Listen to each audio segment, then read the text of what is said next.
একসময় বিদ্যুতের চাহিদা মেটাতে জরুরিভাবে চালু করা হয়েছিল ভাড়াভিত্তিক বিদ্যুৎ কেন্দ্র, যা সবার কাছে কুইক রেন্টাল পাওয়ার প্ল্যান্ট নামে পরিচিত। বিদ্যুৎ সরবরাহে বেশ সাড়াও ফেলেছিল এগুলো। এসব কাজে মন্ত্রণালয় সংশ্লিষ্ট মন্ত্রী ও সিন্ডিকেটের লোকেরা অতিমাত্রায় লাভবান হওয়ার জন্য বিদ্যুৎ ও জ্বালানির দ্রুত সরবরাহ বৃদ্ধি বিশেষ বিধান নামে একটি আইন করে, যার সরাসরি অর্থ দ্বারায় বিনা টেন্ডারে কাজের দায়মুক্তি। কুইক রেন্টালের নামে সব বিদ্যুৎ কেন্দ্রে বছরের পর বছর ক্যাপাসিটি চার্জের নামে চলছে তুগলুগি। গত 14 বছরে এই বিদ্যুৎ কেন্দ্রগুলোতে ৯/৬ হয়েছে ১,৫,০০০ কোটি টাকা। শুধু 2024-25 অর্থ বছরেই বিদ্যুৎ কেন্দ্রগুলোর ক্যাপাসিটি চার্জ বাবদ বিগত সরকার বরাদ্দ রেখেছিল 40,০০০ কোটি টাকা, যার বেশিরভাগই ব্যয় হতো কুইক রেন্টালে। বিদ্যুৎ ও জ্বালানির দ্রুত সরবরাহ বৃদ্ধি বিশেষ বিধান আইন 2010 করে বিদ্যুৎ মন্ত্রণালয় পছন্দের ব্যবসায়ীদের উচ্চমূল্যের বিদ্যুৎ কেন্দ্রের জন্য অনুমোদন দেয়। আর এসব বেসরকারি বিদ্যুৎ কেন্দ্রগুলো 80 থেকে 85% সক্ষমতায় ব্যবহার করা হবে এমন শর্তে লাইসেন্স দেওয়া হলেও এসব কেন্দ্র গড়ে চলছে 25 থেকে 30%, অর্থাৎ কেন্দ্রগুলো থেকে বছরে 70 থেকে 75% সময় বিদ্যুৎ উৎপাদন না করেই অলস বসেছিল।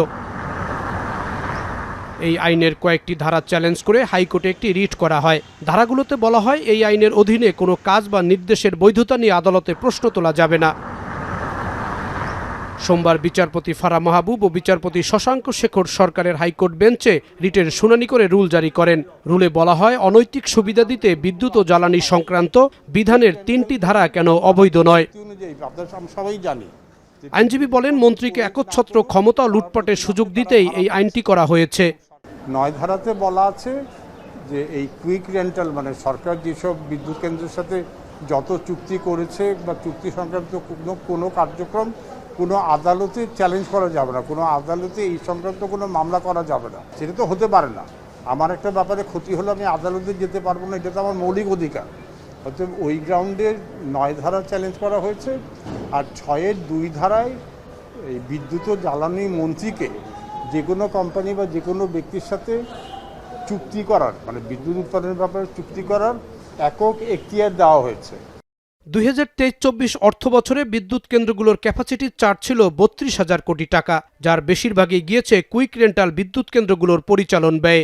বিদ্যুৎ উৎপাদন করুক না করুক তারা প্রতি মাসে তারা ভাড়া পাচ্ছে এবং সরকারি হিসাব দিয়েছে যে এখন বোধহয় তাদের কাছে সরকারের 70,000 কোটি টাকা পাওনা আছে, মানে তারা সরকারের কাছে পায়।